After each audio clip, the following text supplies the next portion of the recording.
معصیت سے بچنا یہ بڑی عبادت ہے، گناہ سے بچنا بڑی عبادت ہے۔ چنانچہ اللہ کے نبی علیہ السلام نے ایک حدیث میں کیا بہترین بات فرمائی، اگر بندہ راستہ چلتے ہوئے کسی غیر مسلم یا غیر محرم عورت پر نظر پڑ جائے اور فوراً اپنی نظر جھکا لے، وہ دل میں آ رہا ہے کہ میں دیکھوں، پھر بھی وہ گناہ نہیں کر رہا ہے، وہ اپنے آپ کو بچا رہا ہے، یہ گناہ سے بچنے پر اللہ اسے ایمان کا ایسا مزہ دیں گے، وہ خود محسوس کرے گا کہ مجھے گناہ سے بچنے میں کتنا مزہ آ رہا ہے۔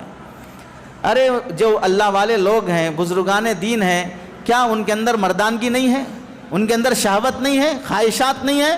خواہشات نہیں ہیں تو پھر ہم سے زیادہ بچے ان کے کیوں ہیں؟ پھر ہم سے زیادہ شادیاں ان کی کیوں ہیں؟ پھر پتہ چلا خواہشات بھی ہیں، مردانگی بھی ہے، سب ہے، لیکن حلال جگہ پر، حرام جگہ پر نہیں، سب ہوتی ہے۔ وہ روکتے ہیں، کنٹرول کرتے ہیں اپنے آپ کو اس واسطے کہ ہمیں اللہ کا بننا ہے، ہمیں مولا کا بننا ہے۔ لیلا کا بننے والا مولا کا نہیں بن سکتا ہے، اس واسطے وہ اللہ کے نیک بندے اللہ کے قریب گناہوں سے بچنے کی وجہ سے ہوتے ہیں، نافرمانیوں سے بچنے کی وجہ سے ہوتے ہیں۔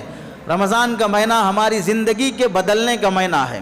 لوگ رمضان کا مہینہ سمجھتے ہیں رمضان میں بدل جانا، بس زندگی نہیں بدلنا، خالی رمضان میں بدل جانا۔ کیسے؟ رمضان آنے سے پہلے بعض لوگ شیونگ نہیں کرائیں گے، کیوں؟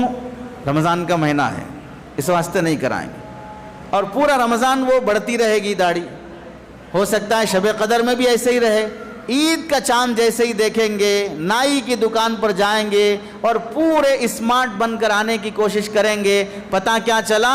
رمضان سے پہلے جو داڑھی نکالنا بند رکھا ہے، اللہ کے ڈر سے نہیں، توبہ سے نہیں، زندگی بدلنے سے نہیں، خالی رمضان کی وجہ سے، بعد میں پھر کرانے کا ارادہ ہے۔ پتہ کیا چلا؟ بدلنا زندگی نہیں چاہا، خالی مہینے میں بدلنا چاہا، اور اللہ رمضان مہینے میں بدلنے واسطے نہیں دیتے ہیں، زندگی میں بدلنے واسطے دیتے ہیں۔